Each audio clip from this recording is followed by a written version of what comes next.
Hey guys, Lord Naren White here, the Holy Ghost, the one true God. Back with you with the next video in my Daily Diary series. As usual, before I discuss what I have achieved since yesterday's Daily Diary video, I want to read you a chapter from the Bible. Today it will be the book of Joshua, chapter 12.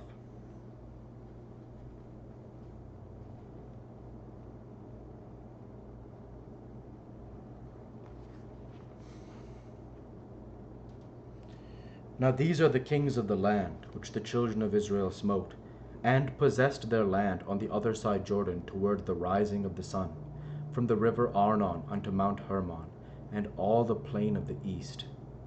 On the east, Sihon, king of the Amorites, who dwelt in Heshbon, and ruled from Aroer, which is upon the bank of the river Arnon, and from the middle of the river, and from half Gilead, even unto the river Jabbok, which is the border of the children of Ammon, and from the plain to the sea of Chinneroth on the east, and unto the sea of the plain, even the salt sea on the east, the way to Beth Jeshimoth, and from the south under Ashdoth Pisgah, and on the coast Og, king of Bashan, which was of the remnant of the giants that dwelt at Ashtaroth and at Edrei, and reigned in Mount Hermon, and in Salcah, and in all Bashan, unto the border of the Geshurites, and the Maachatites, and half Gilead, the border of Sihon king of Heshbon.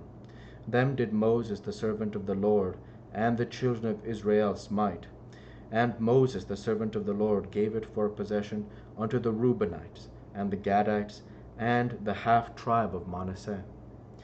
And these are the kings of the country which Joshua and the children of Israel smote on this side Jordan on the west, from Baalgad in the valley of Lebanon, even unto the Mount Halak that goeth up to Seir, which Joshua gave unto the tribes of Israel for a possession according to their divisions, in the mountains, and in the valleys, and in the plains, and in the springs, and in the wilderness, and in the south country, the Hittites, the Amorites, and the Canaanites, the Perizzites, the Hivites, and the Jebusites.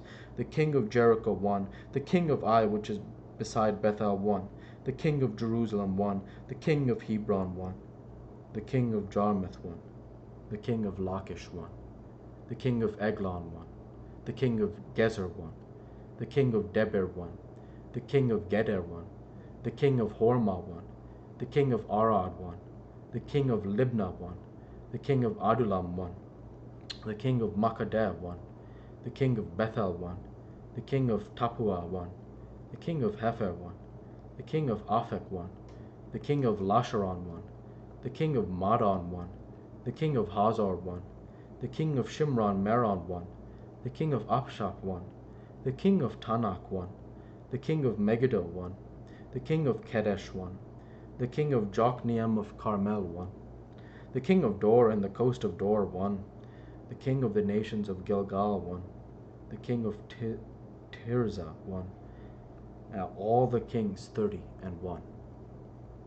The word of the Lord. Thanks be to God.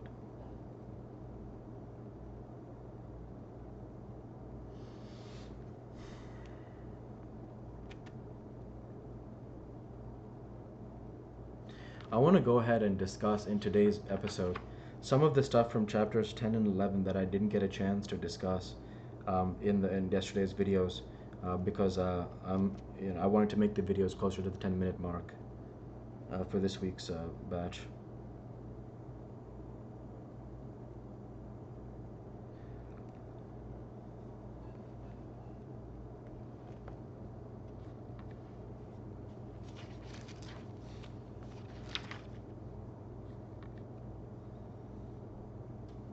One of my favorites here is in Joshua 10, 7 and 8. Just notice the powerful language that is used here.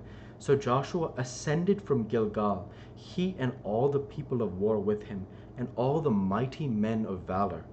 And the Lord said unto Joshua, Fear them not, for I have delivered them into thine hand. There shall not a man of them stand before thee. What a beautiful passage in the Bible. Again, reading it again, what really stands out, of course, right, is the build-up in Joshua 10:7. So Joshua ascended from Gilgal, he and all the people of war with him, and all the mighty men of valor. And then they follow that up. The next passage says, and the Lord, right, the mightiest, and the Lord said unto Joshua, fear them not, for I have delivered them into thine hand. There shall not a man of them stand before thee. And of course, you can't help but feel like as they cross the river Jordan in Joshua 1, this is one of my favorite passages, period. Period. Excuse me, in Joshua 3, how could I forget that?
Here, in Joshua 5:1, and it came to pass when all the kings of the Amorites which were on the side of Jordan westward, and all the kings of the Canaanites which were by the sea, heard that the Lord had dried up the waters of Jordan from before the children of Israel, until we were passed over, that their heart melted. Neither was there spirit in them any more, because of the children of Israel. And it's so powerful, because these people have seen for generations, the Spirit of God is there. And they know that the Israelites are making progress. They know that the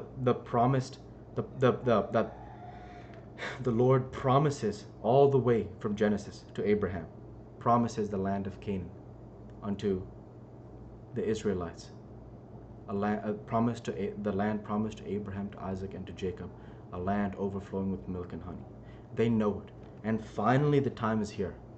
After those 700 to 800 years, as I keep mentioning, between Abraham and Joshua, finally that reckoning is at hand. And it is so powerful to connect the dots, because you can see the way this chapter is written is so beautiful, that their heart melted. Neither was there spirit in them anymore, because of the children of Israel. Such a beautiful chapter. And when you connect that here with Joshua 10:7, so Joshua ascended from Gilgal, he and all the people of war with him, and all the mighty men of valor. And then the confidence, so that strength, the strength of the men, the strength of Joshua mentioned here. And then in Joshua 10:8, to push through, the strength to push through 700 to 800 years of injustice. And then here in Joshua 10:8, and the Lord said unto Joshua, fear them not, for I have delivered them into thine hand. There shall not a man of them stand before thee. Right? That strength that the other tribes on the side of Jordan they cross into, finally they're starting to see that these people have really pushed through 700 to 800 years of difficulty, having to keep their cool at every turn, and they have gotten to the point that they not only finally declare war for the promised land, but they win.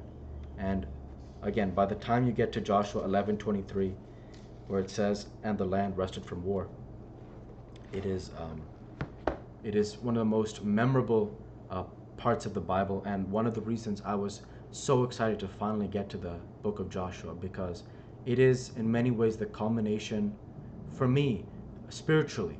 I feel a sense of closure that, of course there will still be tribulations, of course, like, in the book of Judges you read about how other tribes actually are rulers over the land. For example, during the time of Samson, the Philistines are rulers over the land.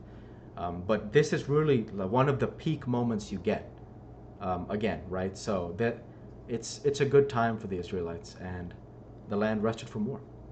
And so with that, I'll go ahead now and transition over to what I have achieved since yesterday's Daily Dive video. Since yesterday's Daily Dive video, I worked my software developer job.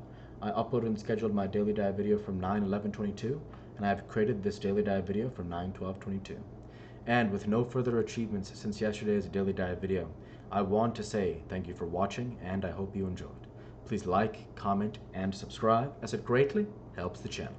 Light to be with you all. Take care, and thanks again.